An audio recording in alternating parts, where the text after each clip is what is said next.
Haya, unafanya biashara ya network marketing ama unafanya upatu?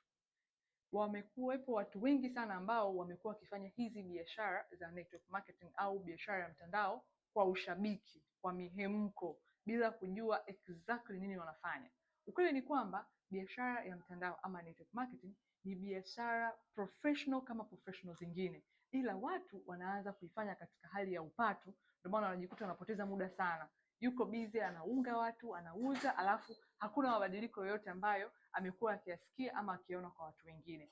Sasa mimi Margaret Magnetic ambaye nimekuwa nikifanya aina hii ya biashara kwa takribani miaka mitatu sasa, na nimekuwa nikiwasaidia watu wengi sana ndani ya timu yangu, ndani ya mkoa na nje ya nchi, na wamekuwa wakifanya vizuri sana. Ninaweza pia nikakusaidia na nikakupa maelekezo sahihi ambayo yatakusaidia wewe kujua nini ambacho unakifanya na sio kupoteza muda kujiunga kwenye kila kampuni ambayo unasikia inakuja, unajiunga bila matokeo yoyote. Kama ni miongoni mwao ambao umekuwa ukifanya hivyo bila matokeo, namba yangu iko juu kwa bio. Lakini pia naweza nikakusaidia nikakupa the real mentorship ambayo inatakiwa kufanyika na ukago pro.